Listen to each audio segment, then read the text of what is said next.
ನುಡಿಯ ದೀಪ ಒಲವೆತ್ತಿ ತೋರುವ ದೀಪ ಹಚ್ಚೇವು ಕನ್ನಡದ ದೀಪ ಹಚ್ಚೇವು ಕನ್ನಡದ ದೀಪ ಬಹುದಿನಗಳಿಂದ ಮೈಮರೆವೆಯಿಂದ ಕೂಡಿರುವ ಕೊಳೆಯ ಕೊಚ್ಚೇವು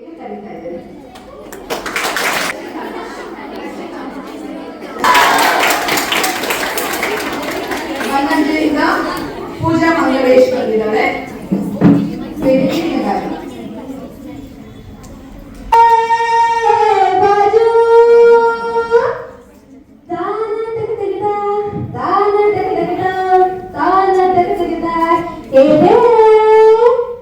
ಹುಟ್ಟಿದರೆ ಕನ್ನಡ ನಾಡಲ್ಲಿ ಹುಟ್ಟಬೇಕು, ಹುಟ್ಟಿದರೆ ಕನ್ನಡ ಮಣ್ಣಲ್ಲಿ ಹುಟ್ಟಬೇಕು. ಬದುಕಿದು ಜಗಕ ಬಂಡಿ, ಇದು ಹಿಡಿಯೋದಿಸುವ ಬಂಡಿ.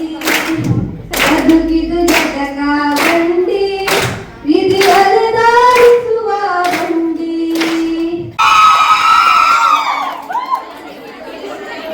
ಶೃಂಗೇರಿ ಶಾರದೆ ವೀಣೆ ರಸ ತುಂಗೆಯಾಗಿದೆ ಇಲ್ಲಿ.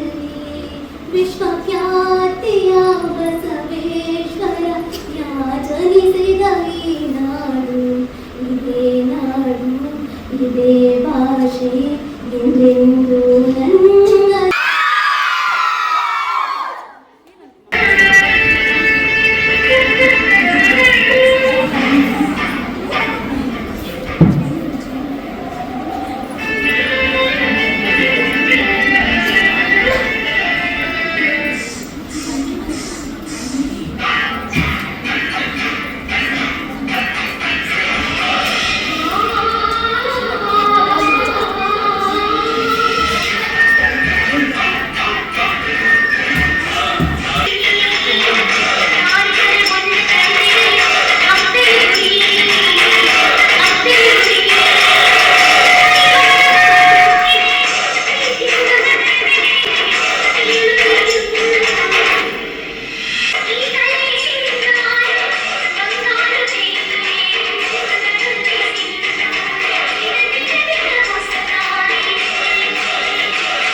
ಕರ್ನಾಟಕ ನೀ ಏರುವ ಮಲೆ ಸಹ್ಯಾದ್ರಿ, ನೀ ಮುಟ್ಟುವ ಮರ ಶ್ರೀಗಂಧದ ಮರ, ನೀ ಕುಡಿಯುವ ನೀರು ಕಾವೇರಿ.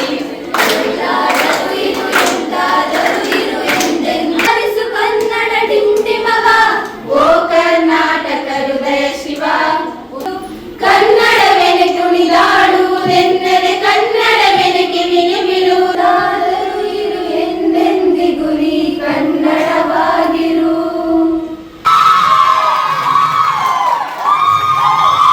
ಕರುನಾಡ ದೀಪ ಸಿರಿ ನುಡಿಯ ದೀಪ ಒಲವೆತ್ತಿ ತೋರುವ ದೀಪ ಹಚ್ಚೇವು ಕನ್ನಡದ ದೀಪ ಹಚ್ಚೇವು ಕನ್ನಡದ ದೀಪ ಬಹುದಿನಗಳಿಂದ ಮೈಮರೆವೆಯಿಂದ ಕೂಡಿರುವ ಕೊಳೆಯ ಕೊಚ್ಚೇವು.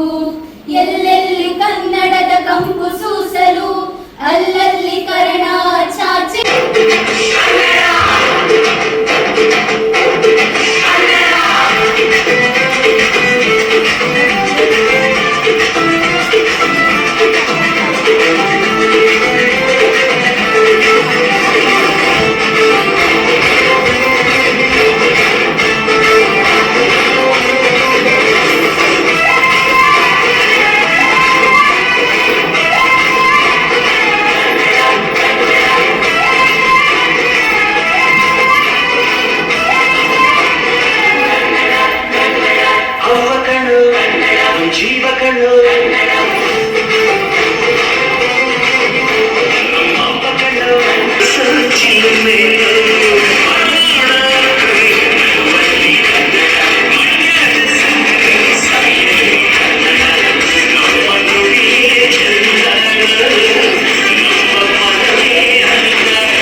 ಕನ್ನಡ ಭಾಷಿಕ ಪ್ರದೇಶಗಳನ್ನು ಒಂದಾಗಿ ಸೇರಿಸಿ ಕರ್ನಾಟಕ ರಾಜ್ಯ ರೂಪುಗೊಂಡಿತು. ಅದು ಕೇವಲ ಭೌಗೋಳಿಕ ಏಕೀಕರಣವಲ್ಲ, ಅದು ಕನ್ನಡಿಗರ ಆತ್ಮ ಸಮ್ಮಾನದ ಜಯ. ಅಕ್ಕಂದಿರ ಅಂತ ಕರಿತೀನಿ. ಯಾಕೆಂತಂದ್ರೆ ಈ ನಿಲಯದಲ್ಲಿ ಕಲಿತು ಹೋಗಿ ಮತ್ತೆ ಇಲ್ಲಿಗೆ ಬಂದು ಅವ್ರನ್ನ ಅತಿಥಿಗಳಾಗಿ ವೆಲ್ಕಮ್ ಮಾಡಿದ್ದಾರೆ. ನಮ್ಮ ನಿಲಯದ ನಿಲಯ ಪಾಲಕರಾದ ಸುಚಿತ್ರಾ ಮೇಡಮ್ ಅವರಿಗೂ ನನ್ನ ಕಡೆಯಿಂದ ಧನ್ಯವಾದಗಳು. ಮತ್ತು 60 ಹಬ್ಬವನ್ನು ಆಚರಿಸುವಂತ ಒಂದು ಉದಯವಾದ ಕನ್ನಡ ನಾಡಿನ ಒಂದು ಹೆಮ್ಮೆಯ ಹಬ್ಬ ಅಂತಾನೆ ಹೇಳ್ಬೋದು ಕನ್ನಡ ರಾಜ್ಯೋತ್ಸವನ. ಏಕೆಂತಂದ್ರೆ ನಾವು ಕನ್ನಡ ನಾಡಿನಲ್ಲಿ ಇದೀವಿ. ಕನ್ನಡ ನಾಡು, ಭಾಷೆ, ಸಂಸ್ಕೃತಿ, ಪರಂಪರೆ ಎಲ್ಲವನ್ನು ಉಳಿಸ್ಕೊಂಡು ಬೆಳೆಸ್ಕೊಂಡು ಮುಂದೆನೂ ಸಹ ಬೆಳೆಸಬೇಕು. ಹಾಗೇನೆ ಕನ್ನಡ ನಾಡನ್ನು ನಾವು ಎತ್ತಿ ಹಿಡಿಯುವ ಕೆಲಸವನ್ನ ಬಳಸಿದ್ದಕ್ಕೆ ಕನ್ನಡ ನಾಡನ್ನು ನಾವು ಉಳಿಸಬೇಕು. ಕನ್ನಡ ಏಕೀಕರಣವನ್ನು 1905ರಲ್ಲಿ ಆಲೂರು ವೆಂಕಟರಾವ್ರವರು ಪ್ರಾರಂಭಗೊಳ್ತಾರೆ. ಅದರ ಜೊತೆಗೆ ಕುವೆಂಪು ಆಗಿರ್ಬೋದು, ಮಾಸ್ತಿ ವೆಂಕಟೇಶ, ಆ ಮೈಸೂರು ರಾಜ್ಯವನ್ನೇನಿದೆ ಅದನ್ನ ಕರ್ನಾಟಕ ಎಂದು ನಾಮಕರಣ ಕೊಡ್ತಾರೆ. ನಂತರ ಕರ್ನಾಟಕ ಎಂದು ಹೆಸರುವಾಸಿಯಾದ ನಂತರದಿಂದ ನಾವು ಕನ್ನಡವನ್ನು ಪ್ರತಿ ಶಾಲಾ ಕಾಲೇಜುಗಳಾಗಿರ್ಬೋದು ಈ ತರ ಸುಭಾಷ್ ಕಾಲೇಜಿನ ವಿದ್ಯಾನಿಲಯದಲ್ಲಿ ಪ್ರಥಮ ವರ್ಷದ LLB ಅನ್ನು ಓದ್ತಾ ಇದ್ದೇನೆ. ಪದನರಿದು ನುಡಿಯಲು ನುಡಿದುದ ನರಿಯ ದಾರೆಯಲು ಮಾರ್ಪರ್ ಆ ನಾಡವರ್ಗಳ್ ಚದುರರ್ ನಿಜದಿಂ ಕುರಿತೋಗದೆಯಂ ಕಾವ್ಯ ಪ್ರಯೋಗ ಪರಿಣಾಮ ಮತಿಗಳು. ಅಂದ್ರೆ ಶ್ರೀ ವಿಜಯ ನೃಪತುಂಗ ಕಾಲದಲ್ಲಿ ಶ್ರೀ ವಿಜಯ ಕರುನಾಡ ಬಗ್ಗೆ, ಕನ್ನಡಿಗರ ಬಗ್ಗೆ ಬರೆದಿರುವಂತಹ ಸಾಲುಗಳು. ಎಂತ ಅದ್ಭುತವಾದ ಸಾಲುಗಳೆಂದ್ರೆ, ಕನ್ನಡಿಗರು ಆ ಕಾಲದಲ್ಲಿ ಓದಲು ಬರೆಯಲು ಬರದೇ ಇರುವಂತಹ ಕಾಲದಲ್ಲಿ ಅವರು ಕಾವ್ಯಗಳನ್ನ ಕೃತಿಗಳನ್ನ ರಚಿಸಿದ್ದಾರೆ.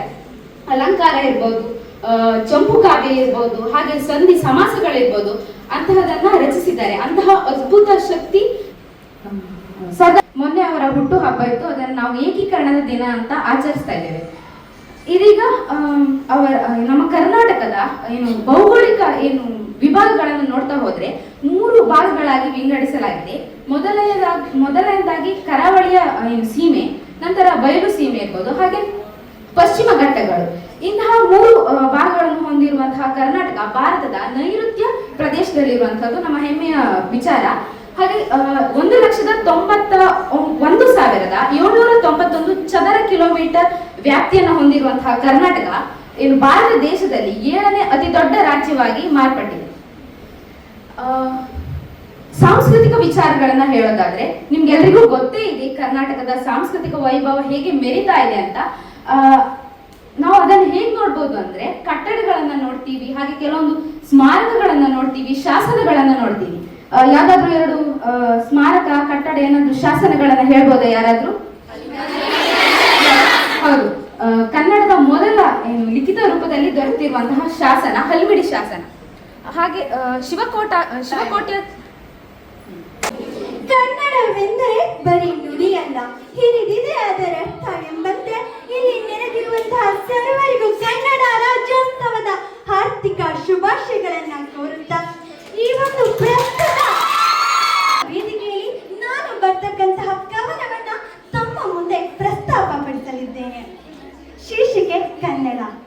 ಹೇ ಕನ್ನಡ, ಹೇಗೆ ವರ್ಣಿಸಲಿ ನಾನಿನ್ನ ಸೊಬಗನ್ನ, ವರ್ಣಿಸಲು ಸಾಧ್ಯವೇ ಆ ನಿನ್ನ ಕಂಪನ್ನ.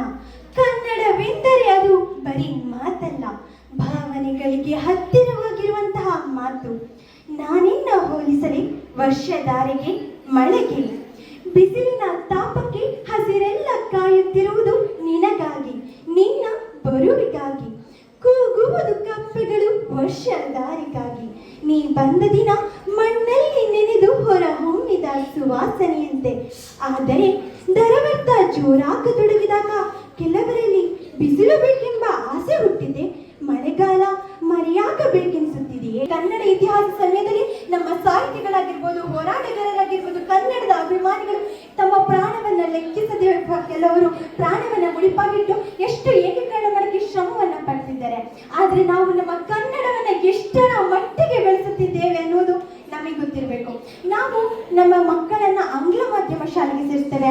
ನಾವು ಆಂಗ್ಲ ಮಾಧ್ಯಮದಲ್ಲಿ ಮಾತಾಡಿದ್ರೆ ಅತ್ಯಂತ ಬುದ್ಧಿವಂತರು ಎಂಬ ಅತ್ಯಂತ ಸೊಬಗನ್ನ ಹೊಂದಿರತಕ್ಕಂತಹ ಭಾಷೆ. ಈ ಒಂದು ವೇದಿಕೆಯಲ್ಲಿ ನನ್ನ 1-2 ತೊದಲು ನುಡಿಗಳನ್ನ ಆಡ್ಲಿಕ್ಕೆ ಈ ಒಂದು ಭಾಷೆಗಾಗಿ ಧನ್ಯವಾದಗಳು. ಜೈ ಕನ್ನಡ.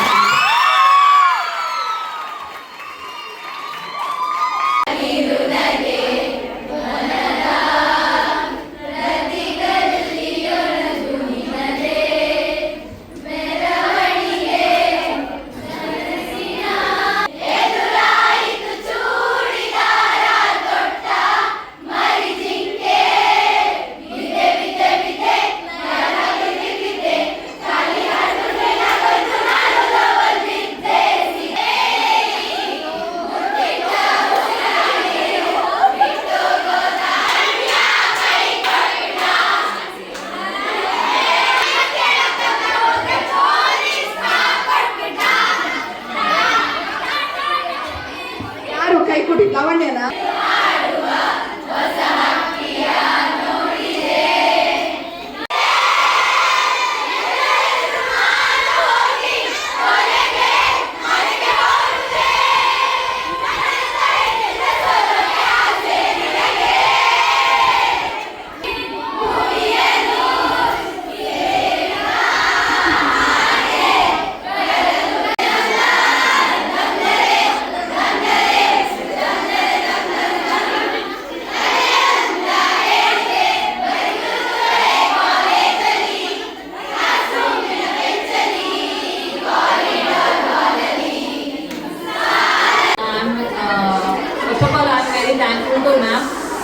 ಯಾಕೆಂದ್ರೆ ನಮ್ಗೆ ಇದೆಲ್ಲ ಪ್ಲಾನ್ ಇರಲಿಲ್ಲ, ನಮ್ಗೆ ಗೊತ್ತಿರಲಿಲ್ಲ. ಸಡನ್ ಆಗಿ ನಾವು ಇಲ್ಲಿ ಒಂದು ಎಕ್ಸಾಮ್ ಇತ್ತು ಅಂತೇಳಿ ಸ್ಟೇ ಆಗೋಣ ಅಂತೇಳಿ ಬಂದದ್ದು. ನಿಮ್ಮನ್ನೆಲ್ಲ ನೋಡಿ ನಂಗೆ ಕಾಲೇಜ್ ಡೇಸ್ ನೆನಪಾಯ್ತು ಆಯ್ತಾ. ನಮ್ದು ರೂಮ್ ನಂಬರ್ 28, ನಾವು 7 ಇಯರ್ ಆ ರೂಮಲ್ಲೇ ಇದ್ವಿ. ಹೌದು. 28 ರೂಮ್ ನಂಬರ್ ಅಂದ್ರೆ ಒಂಥರ ಏನು 28 ಅಂತ ನಾವು ಫಸ್ಟ್ ಬಂದಾಗ ನಾನು 2 days ಅಲ್ಲಿ ಓಡೋಗಿದ್ದೆ ಆಯ್ತಾ. ಮ್ಯಾಮಿಗೆ ಹೇಳಿದೆ, ಆಚೆ ಪಕ್ಕದ ಹೊಸದಲ್ಲಿ ಇದ್ವಿ ನಾವು. ಮ್ಯಾಮಿಗೆ ಹೇಳಿದೆ ನಾನು ಮನೆಗೆ ಓಡೋಗಿದ್ದೆ, ನಂಗೆ ಯಾಕೆ ಉಡುಪಿ ಇಷ್ಟ ಇಲ್ಲ, ನಾನು ಹೋಗೋದಿಲ್ಲ ಅಂತ ಹೇಳಿ. ಮತ್ತೆ ನಾನು ಅಮ್ಮ 1 year ಮಾಡು, ಕಂಟಿನ್ಯೂ ಮಾಡು, ನೆಕ್ಸ್ಟ್ ಇಯರ್ ಎಲ್ಲ ಬೈಂದೂರೆಲ್ಲ ಸೇರಿಸ್ಕೊಂಡೆ ನೋಡುವ ಮತ್ತೆ ಅಂತ ಹೇಳಿ. ಮತ್ತೆ ನಾನು ಅಲ್ಲಿಂದ ವಾಪಸ್ ಬಂದೋಳು 7 year ಇಲ್ಲೇ ಇದ್ದೆ. ಹಾಗಾಗಿ ನನಗೆ ಎಂತ ಇದು ಏನು ಮೋಟಿವೇಶನ್ ಅಂತಾನೆ ಹೇಳ್ಬೋದು. ಈ ಹಾಸ್ಟೆಲ್ ಇಲ್ಲಿ ತನಕ ಬಂದಿದ್ದೀನಿ ಅಂತಂದ್ರೆ ಈ ಹಾಸ್ಟೆಲ್ ನನಗೆ ಎಲ್ಲದಕ್ಕೂ ಫೌಂಡೇಶನ್. ಹಾಸ್ಟೆಲ್